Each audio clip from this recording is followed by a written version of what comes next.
everyone. My name's Katherine Bennett. I'm the Director of Social Media and Content with the Atlanta Outdoor Club.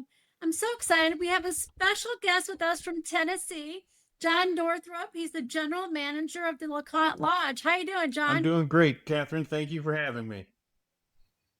The Atlanta Outdoor Club, and actually so many people just love going up to your lodge. Why do you think it's so popular? So, LeConte Lodge is located right in the heart of Great Smoky Mountains National Park, which, if people don't already know, it's the most visited national park in the entire country. It's accessible to a huge portion of the population. Um, it doesn't have an entrance fee. And for those reasons, it just sees a huge interest of people all year round. And Mount LeConte is open for about 8 months out of that year during the warmer months. And it's just a unique location, a unique draw. And folks who love to get outside and challenge themselves love coming to Mount LeConte. A reservation, how do I go about doing that? Can I just do one spontaneously or do I need to think well ahead? So it helps to have a plan months to a year in advance. We usually book for the next season the October prior. So for 2026, we started that process here earlier this month, and it fills up quick. There is intense interest and demand. We only have a handful of cabins up there every night. And when you have thousands of people submitting written requests online or calling on the phones, those spots fill up very fast. Now there are opportunities as the year goes along where people have plans that change. You might have a last minute cancellation, and so a cabin might open up, whether that's on a weekday or weekend. So it's good to just continue to kind of follow our website and see if last minute openings appear, and you have a chance to snag them. So. So I have so many questions about your place. I know you can only get there by hiking in, correctly? So do you have to be in really great shape? Like, how does that work? So yes, we are pretty much a hike-in only destination. There's no roads, there's no ski lifts, stuff like that. People who, on the rare chance, maybe take horseback, they're not allowed to overnight. The horses have to go back down. So that pretty much leaves you to hiking a minimum distance of 5 miles. We have several other trails, upwards of 7 or 8 or 9 miles. So most people take the 5 mile Alum Cave Trail. You're going to climb about 2,700 feet. And so, yes, there is a physical requirement to be able to make this climb and make it to the top, whether you want to just come up for a day visit or stay the night. Now, we do see a wide range of ages and physical abilities. We see folks in their 80s who are running up and down the mountain. Sometimes they live locally and they're doing this multiple times a week. They're in great shape. And you've got folks who are bringing their kids who are maybe not even teenagers yet. And they're starting to get their hiking legs under them and get used to what that takes. So we see all the ages in between, guys and gals. Um, if you're willing to get outside and do some walking, and the weather could be great, it could be not so great between rain and snow. If you're willing to put up with that, we see a lot of people make it up there. Now, who would you say is a typical guest? Is there such a thing? Is it mostly people from Tennessee? Where do your guests hail Yeah. from? So the majority of our guests, as far as age range goes, are going to be middle aged to retirees. Um, we are starting to see more of the Gen X and millennials start to get reservations, especially if they're younger couples or just starting their families. As far as regions where they're coming from, the bulk is going to be from your Knoxville, Asheville, Atlanta areas. And then just sort of up and down that I-75 corridor, all the way from the UP of Michigan to Key West, Florida. We see it all. And in recent years, we're starting to see even more international interests. So not only the U.S. East Coast, West Coast, but we're getting folks from Europe and Southeast Asia and Australia who are hearing about LeConte and wanting to come here and try it out. And they could be just couples, they could be large groups traveling together. We're seeing more and more. So LeConte Lodge is known worldwide. I love that. Um, Now we just talked a little bit ago about getting there as a guest. What about the employees themselves, do you guys live there? Or how does that work? Do you hike up every day to your work? How does that process work? They're living on site every day that they're up there working. And now, if they get time off every month, usually about a week, uh, odds are they're going to take those days and hike down and spend their time in town. Or if home for them is a couple hours away, they might drive home or do something else. But in the meantime, anytime while we're up there working, providing those services, we do have cabins for our staff to live on site. Um, the other parts of the operation, as it relates to like the llamas, those llamas live off site on a farm outside the national park, but we have tenants who stay with them.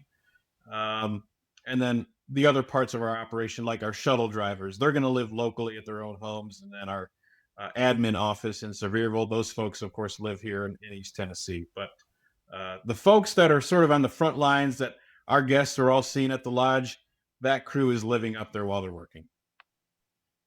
Okay, so you had me at llamas. Now, why do you have llamas? So we started using llamas back in about the mid 80s. And what they did, they took over for horses. And Okay. what we, and of course the Park Service, sort of learn along the way is that horses, because of their size and weight, and of course their gait, and the terrain types that we have here in the Smokies, just this soil and the roots and the rocks, the horses tend to cause more damage to at least our trails on Mount LeConte. And you throw in a lot of rain and snow, it just creates a lot of muck. So one of the solutions was sort of environmentally thinking is, well, let's try these llamas who maybe have less of an impact on the environment, on the trails. And unless that llama has stepped in, say, mud, you wouldn't even know they're there. They're so gentle on the landscape with how they pack, yeah, up and down the mountain. So ever since, we've been using llamas to carry the supplies. Now they can only carry so much weight, about 40, 50 pounds per llama. And they're going to make 3 trips a week. Usually Monday, Wednesday, Friday is when we pack our llamas. Now there could be challenges as far as weather or trail closures, and we might have to modify that. But typically guests or hikers, we get folks who come to Mount LeConte specifically to see the llamas. And they'll plan their hike, they'll plan their time to either catch them at the trailhead loading up or walking under Grotto Falls, because that's a really neat sight to see them walking behind the waterfall, or if they can catch them at the lodge resting, eating snacks, and try to get a picture with them. But they're a big draw. But the main thing is that a very minimal impact on the environment, and they're just cute all around. Absolutely. They sound like the stars of the lodge. They can be. They Um, they certainly can be.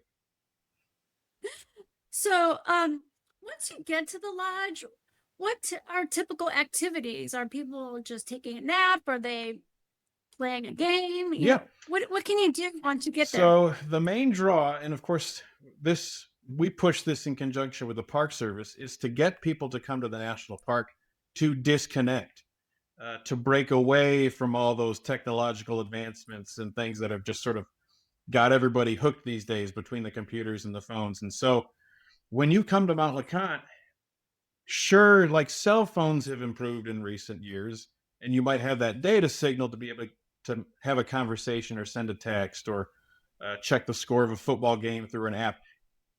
The technology's gotten better to do that, but it's still not working for everybody or as reliable. So when you get to the lodge, there's no Wi-Fi.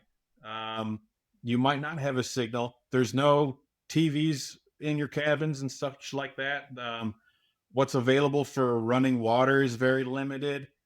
There's not really indoor lighting. It's still very old fashioned in that regard, as far as kerosene lanterns or using your own flashlight. So the whole point of this experience is to detach from the real world down below and immerse yourself in nature, in that raw and rustic, primitive experience. So when you get there, um, sure, if you want to just sit on that rocker on your porch and relax, great. That, maybe if you're working uh, just constantly in your work life and this is your chance to get away and rest, great. We do have musical instruments. That's a huge draw, especially if you've got big crowds with folks who like to sing.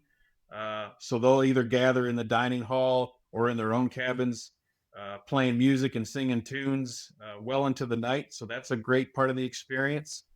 Um, there's, of course, plenty of hiking. Even once you get to the lodge, you can hike down any of the other trails that get you there, visit different overlooks. And of course, a big part of the experience, if the weather allows, is to go to like cliff tops to catch sunset. Um, or the next morning before you leave, you can go to Myrtle Point and catch sunrise. So we try to build our schedule sort of around that as far as our meal times go, so guests can partake of that experience because it's such a huge piece of it is just to go up there and admire the scenery of the Smokies. Well, I can certainly attest those views are $1 million views. It's absolutely gorgeous up there. And I have to admit, working in Atlanta in a corporate environment, I really enjoyed my time as a guest, just disconnecting and getting away from technology. I thought it was fantastic. And I also thought it was interesting that there wasn't electricity per se in my cabin. And I thought it was fun. Yes, That was a fun yes, experience. folks. Although it seems like year after year, it's a more foreign experience to more and more people. They do all come to embrace it, whether they've been coming for decades or they're brand new. There is some mystery and intrigue there to not, yeah, having the running water or the lights just readily available in the room that you're staying in. Um, Now, as far as running water goes, we do provide that so folks can sort of take a bird bath, as we call it, because we provide them with basins and soap and stuff, so they can kind of clean up that way. Um, but as far as like showers go, we do have water to be able to wash the dishes because we're doing the food and beverage, and of course our crew because they're working very hard day in and day out, inside, outside, getting dirty. We do have a shower for them so that they can stay hygienic and all that stuff while we provide our services. But and then as far as electricity, folks have maybe seen how we have solar panels in a couple different locations, and so that helps us with a few operational needs. But at this point, nothing for the guest experience. It's all about getting up there and disconnecting. Absolutely. Another thing that you pointed out is the food. I thought the food was absolutely excellent. You have great chefs. We do. We bring on folks specifically with food and beverage and food prep experience. And although we have various limitations and hurdles to come overcome with being in a remote location, because you don't have the electricity to power fancy big equipment. It's a very small kitchen. We use propane to be able to run our oven and range, which even in of itself is small. But like I said, you don't have microwaves or big fancy blenders. So you just have to kind of make your cuisine with what you have. You've got to think about things that are going to be shelf stable for months throughout the year. Um, Oh my gosh. Yeah, and really good coffee too. oh yeah, and we recently changed that this last year. We went to a 100% fair trade coffee. Very flavorful. It's been a big hit with our guests.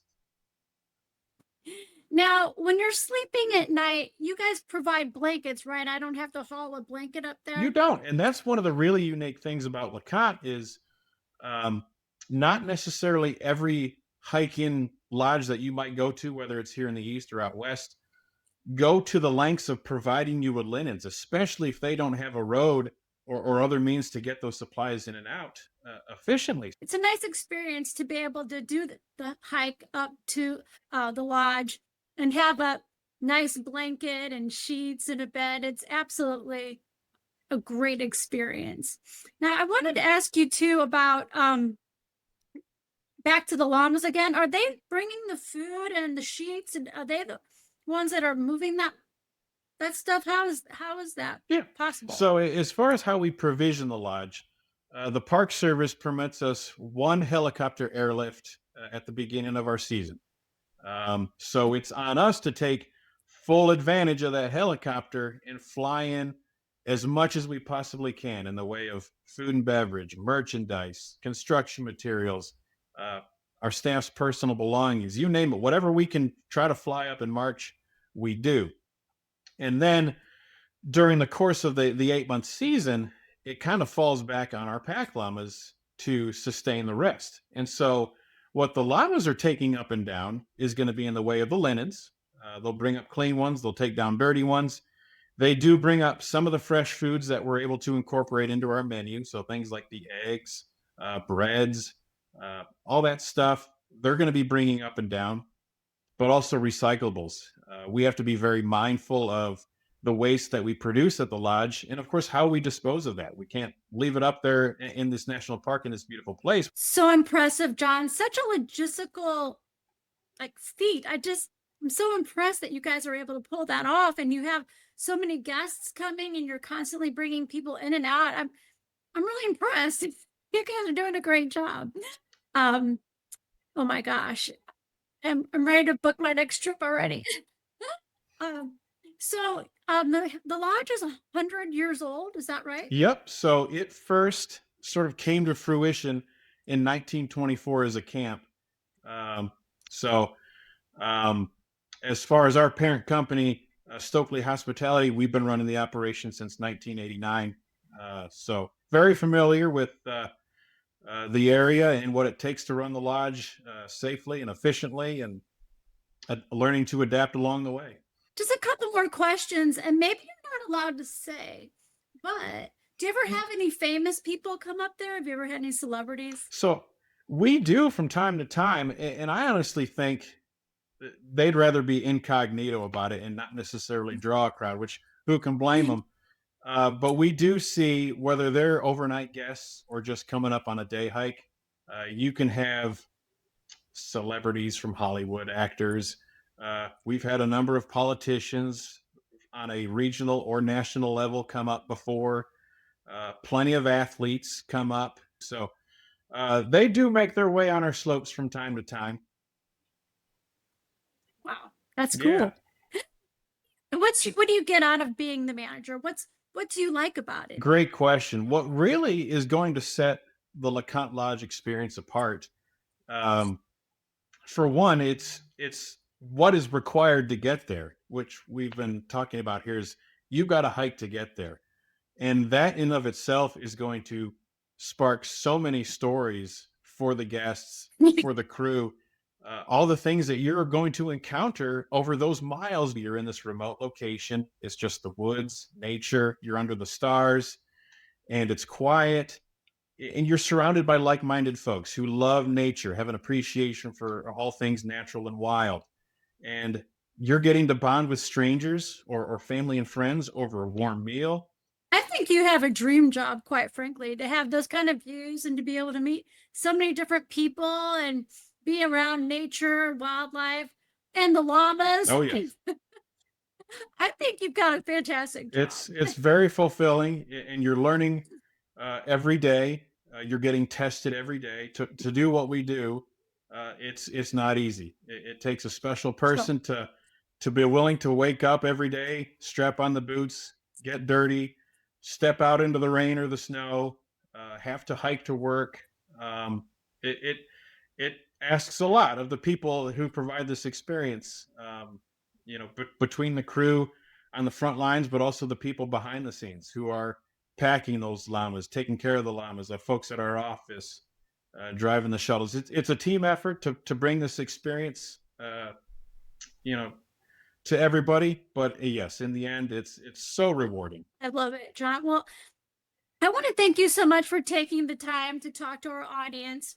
As I said earlier, huge interest in your lodge. We've had a lot of people from our club arrange hikes and spend the night there over the years. And as you say, it's hard to make reservations. So plan well in advance.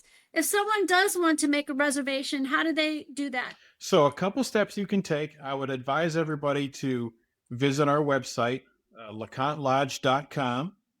And once you go there, you'll find, of course, rate information, FAQs about questions you might have about the experience, how to get there, what you'll experience.